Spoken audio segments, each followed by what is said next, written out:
Hello everyone, welcome to lecture 3 of week 4 of the course Power Network Analysis.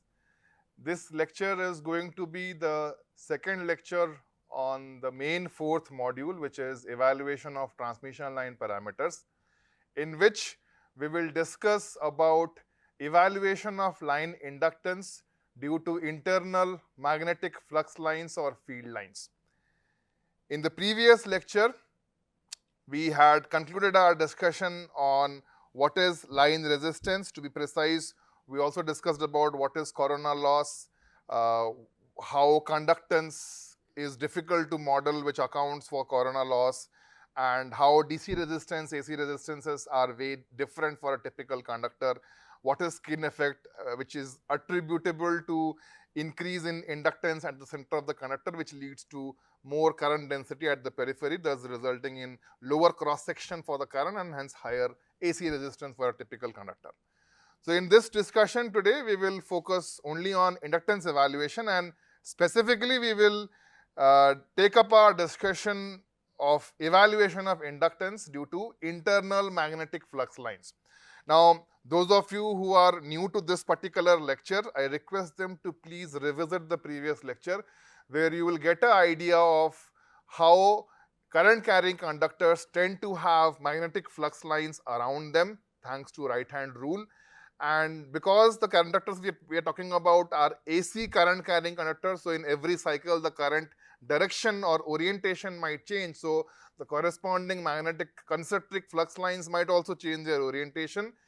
And these flux lines, they can exist inside the conductor as well as outside the conductor. So in this discussion today, we will focus only on inside flux lines and how inductance results in because of this inside flux lines. The consideration of magnetic flux lines outside the current carrying conductor will be taken up in the next lecture. So in a very basic nutshell, if I have to define inductance of a conductor which is carrying current, because of which there are certain magnetic flux linkages or lines which are existing around the conductor, and if I have a measure of that particular magnetic flux line, which I denote by lambda, which is the common symbol in magnetic literature. If lambda is the instantaneous magnetic flux and current I is the current which is flowing through the conductor, then inductance, whose unit is Henry, H, named after Henry himself, is nothing but ratio of lambda and I. And if the permeability or the magnetic permeability of the conductor or the medium is constant, then lambda and I, which are AC or time varying, they can be replaced by the corresponding phasor magnitudes. That ratio would itself give us a quantum of lambda. So this simple discussion or definition of L is actually very useful in evaluating inductance, or which we would see that this relationship would be very useful in figuring out expressions for inductance for different arrangements of three-phase AC conductors. There's also an alternate way of figuring out or defining inductance, which is associated with the stored magnetic energy in a given medium. So energy, as we all know, if E is a symbol, then its unit is joules, named after Joule himself. Capital J represents joules. And for a magnetic material or a magnetic medium carrying current I and having inductance L, E is nothing but half Li square, so that is the magnetic energy. It is also equal to volume integral of half of B and H. Now B is called as magnetic flux density, whose unit is Weber per meter square. So WB here is essentially Weber, again named after Weber himself. And H is the magnetic flux intensity, whose unit is ampere turn per meter. So AT here is actually equal to, or dictates or refers to ampere into turns, where turns refer to number of conductors which have been spiraled around a given magnetic material or a solenoid. So the number of turns here, N, refers to that particular unit, with per meter being the symbol for AT per meter. And dV is the corresponding unit volume. Volume is meter cube or length cube, so the unit is meter cube. There's also a note to be taken here that I have taken here 3 integrals and they are encircled in between. So this basically refers to volume integral. Then we also have special integrals which we would see specifically in the case of capacitance evaluation. We call this to be the area integral. And then you also have a single integral or also equal to simple integral, which is also called as the line integral. So whether we are trying to integrate around a length or multiplication of 2 lengths or multiplication of 3 lengths, those many number of lengths, they indicate the corresponding integrals around x, y, z or r theta cube depending on polar coordinate or Cartesian coordinate for volume integral, area integral and line integral respectively. So we will see this area integral specifically in perspective of capacitance. We will be looking at the volume integral and line integral in inductance evaluation itself in this particular discussion as well as the next lecture discussion. So the issue with inductance evaluation, for that matter any parameter evaluation, we also saw this for resistance, also true for inductance and capacitance, that exact and accurate line parameter evaluation is extremely difficult because conductors, they are not just single conductors. Conductors are made up of multiple strands. So for example, if I talk of strands, then ACSR has got more than one strand of conductor in itself. The number of strands here is more than one. There could be 5 steel strands in between, wound around with 13 or 12 aluminum conductors, and the type of ACSR conductors are different. Different manufacturers, they have different sheets which sort of mentions in terms of tables what ACSR conductors are, how many aluminum steel strands are, and aluminum and steel, they are of different, they have different permeability. So strands have different lengths, strands have different permeability, their permeability might be varying. So individual conductor is not there, we have got multiple parallel strands. So considering all those effects becomes very difficult for inductance evaluation. Space for capacitance also the same is true. The spacing between conductors, which is a major factor for dictating these parameters, that also tends to vary because of line length increase or decrease during hot weather conditions or cold conditions, sag and distortions. So a lot of these nonlinearities do exist. For the sake of our discussion, to keep it simple, we will assume our conductors to be straight and parallel. We will assume the current distribution in the conductors to be uniform, which is actually a very rare practice.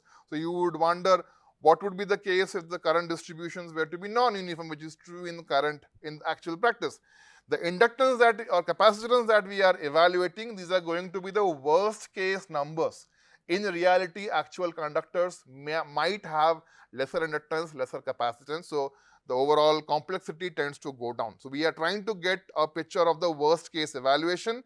And as I have already mentioned, unlike electric field lines which originate from positive charge, terminate at negative charge, and these don't exist inside a conductor. For details, please refer to class 12th physics discussion of charged bodies, where it has been very well explained that electric fields don't inside a conductor. They can exist inside an insulator, but for a conductor which is well conducting, the electric field lines will always exist at the surface. So unlike electric field lines, magnetic flux lines, they can exist inside as well as outside a current carrying conductor, and that's the reason why special consideration is needed for inductance and inductance devices. Basically, we would have inductance because of inside flux lines, magnetic flux lines. We also have inductance because of outside magnetic flux lines. So we will, for discussion, in today's discussion, we'll focus only on internal magnetic flux lines because of a current carrying conductor, with the assumption that the current density is uniform in the conductor. There is no effect of, there is no skin effect. The return conductor is far away with no distortions in the concentric magnetic field lines or flux lines. So if you remember or recollect, in the previous discussion, we had taken the case of a single phase 2-wire circuit, and if at a given instant of time, the circuit being an AC circuit, if it is carrying AC current, if the current in one conductor is out of the plane of the slide, the other current being inside the plane of the slide, then the magnetic flux lines which were drawn earlier, they were more of bulging on the extreme lefts and rights of the conductor, whereas in between the density of magnetic flux lines was constricted or construed. So the reason for this construction or inductance is because the overall inductance in between this space is larger, and hence lesser magnetic field lines would flow or flux lines would flow. We are, for discussion's sake, not considering this nonlinearity or we are considering it to be ideal condition. So we are not bothered about the return conductor. We are assuming this return conductor is far off from the conductor of concern, and hence all our magnetic flux lines, they are always perfect concentric circles around the current carrying conductor with different radiuses to the extent we want to find the corresponding inductance. So our conductors again are straight and parallel. We are not considering the effect of strands as of now. We are talking of individual single strand of conductor for inductance evaluation. So what I have here is a conductor which is carrying current I, and this current I is out of the plane of the conductor. And by right hand rule, if I put my thumb outside the plane of the slide, the fingers curl in the anticlockwise direction. So the blue color line is the magnetic flux line which is outside the conductor. The magnetic flux lines which are marked in red, they are the inside flux lines. And for today's current discussion or this discussion here, we'll focus only on these red color flux lines. How inductance tends to sort of appear in because of these inside magnetic flux lines.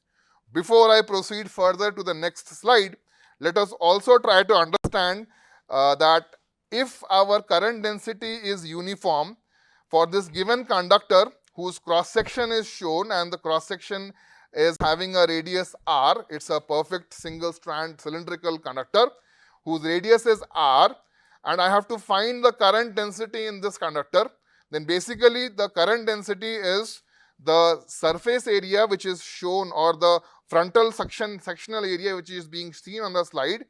If I know that particular cross-sectional area, because current is essentially flowing through this cross-section, then the current density, which also tends to have a symbol of J different from joules.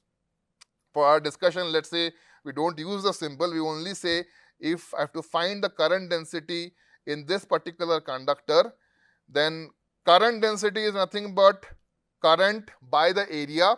The area through which this current is actually flowing, that area happens to be a circular area with radius r.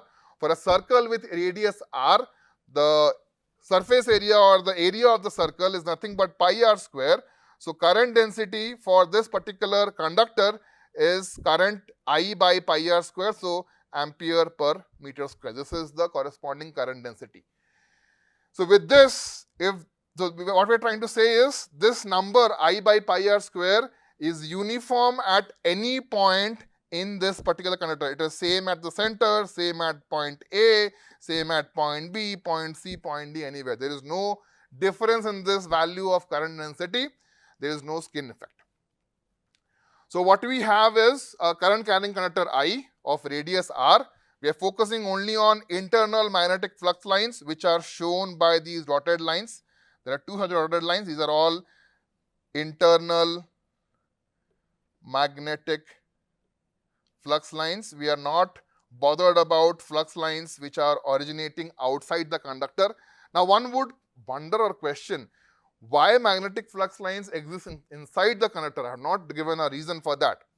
Now the reason why they can exist inside a conductor is because if I focus on one part of the cross section for this entire cross section, assuming that it is carrying uniform current, the density is uniform, so even this cross section also would have some current, which is for this cross section, let's say I have taken a cross section of width dx, of length dl, and its distance is x from the center of the conductor, where this x is less than r. If I take out or plug out this particular cross-sectional area of x width dx and length dl, then this particular cross-section, because of current density being uniform, would also carry a current ix, and any current carrying conductor, be it inside or outside, would have the right-hand rule applicable to it. Current is still the same because the time variation has not happened, so the current is still out of the plane, and hence because of this current inside the conductor core, current being outside the plane, fingers would call in the right hand anticlockwise direction, so magnetic flux lines can also exist inside the conductor also. And for this particular cross section, we have marked the length vector dl. So dl is basically the length along this tubular section. So this is dl. We have also marked the magnetic flux or field intensity and also the magnetic flux density Bx. Now, why these arrows or directions are marked like this? Let me explain for length vector first. If dl is being measured with respect to some reference, so basically I am trying to move along this periphery of the cross-sectional area which I have taken, and as the direction keeps on moving up, the dl vector is nothing but a tangent on the point from where dl is being measured. So dl is actually the tangent line here, tangent to the surface or circle of radius x. Coincidentally, magnetic flux density or flux intensity basically h, magnetic flux intensity h is also a line which is tangent to the surface which is carrying the current. That's the nature of the magnetic flux intensity or field intensity h. And B, which is the flux density, is nothing but mu into h, where mu is called as permeability. We will see more about this permeability in the upcoming slides.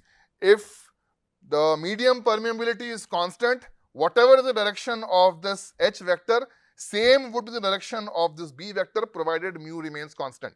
We are assuming, as per our assumption, we are assuming that this is a single strand whose conductor property is not changing, the permeability is not changing. So if h is along the tangent, b would also be along the tangent of the surface with circle of radius x.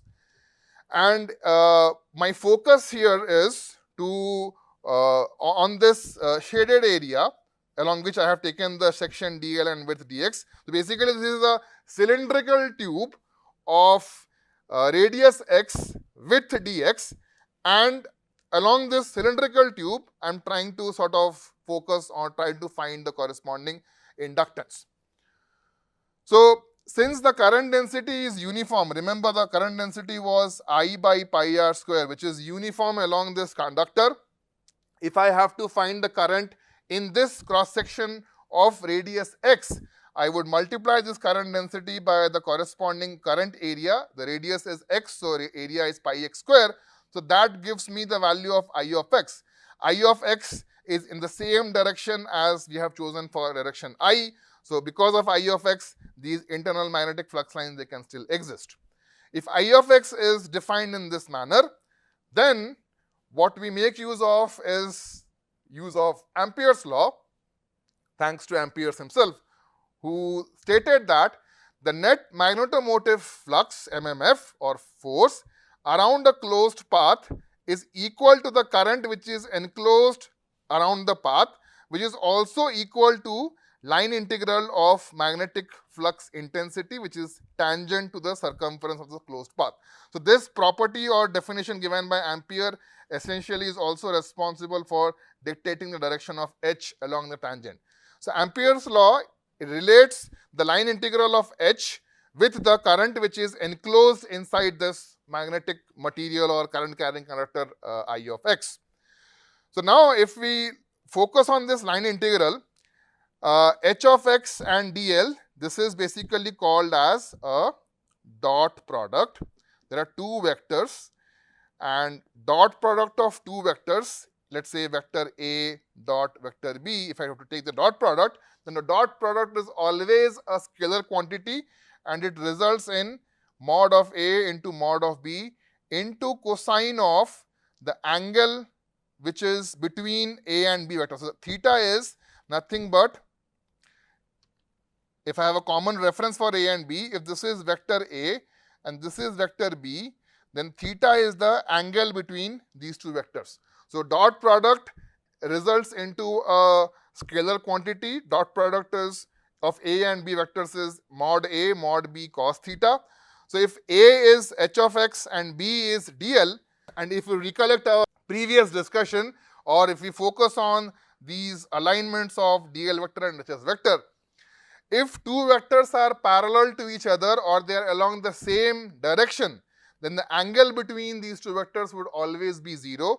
Essentially in this expression, theta is 0 when A vector is same as h of x vector and B is same as dl vector.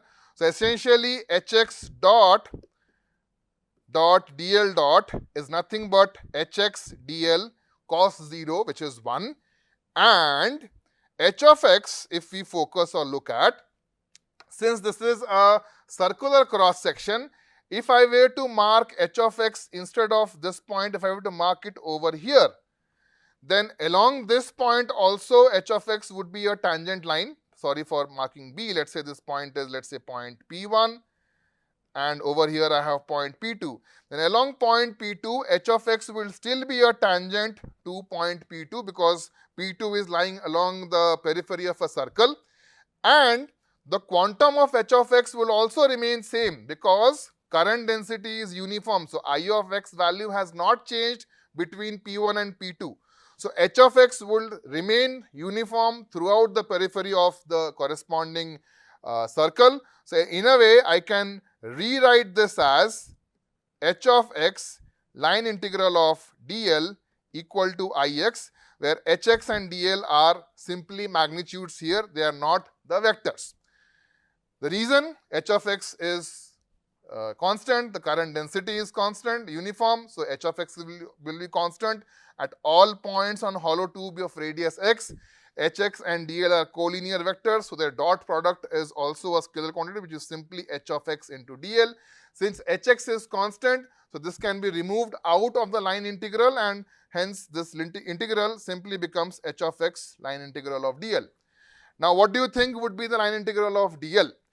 dl is the length which is being taken along this cross section. So if the entire dl is integrated, integral of dl would be nothing but the circumference of this circle whose radius is x, which is going to be 2 pi x, and we also know ix as x square by r square into r.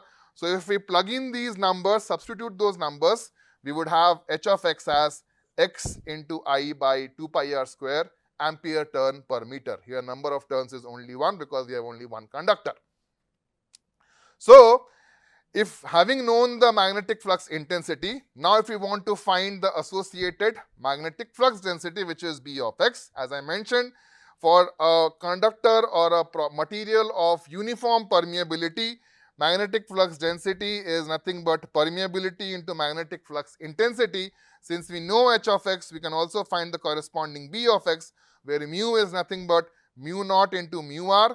Mu naught is called permeability of free space. It's a universal constant, 4 pi into 10 to the power minus 7 Henry per meter, whereas mu r is a dimensionless quantity, and usually materials whose magnetic property is poor, their mu r is equal to or close to 1. So most of our electrical conductors, they are not so good permeable materials, so their mu r is going to be close to 1. Now since we know h of x and b of x for this tubular section d of x, can we not find the energy density? Yes. The stored magnetic energy density at any point in this hollow tube of width dx is nothing but half of b of x into j of x, the unit being joules per meter cube.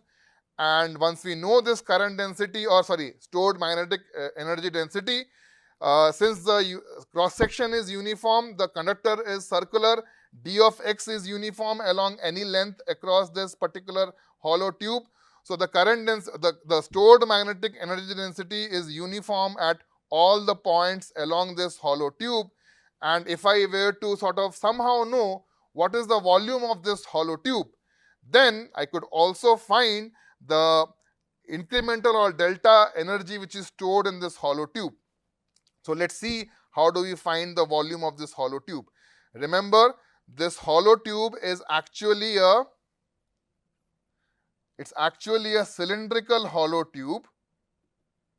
So if I were to expand this cross section, then this is how the conductor cross section looks like, and inside the cross section of radius x, this is how the tube is expanding along the width of the conductor.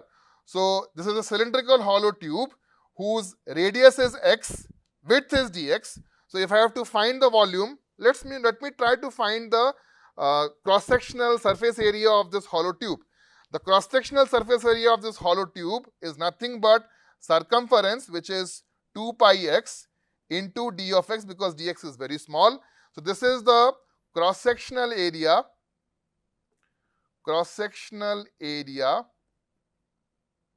of this hollow tube, and this hollow tube might have a length of few meters or kilometers. So if I assume that length to be 1 meter, which is the notion of unit length here, then 2 pi x into 1, which is the unit length, into dx is the volume of this hollow tube.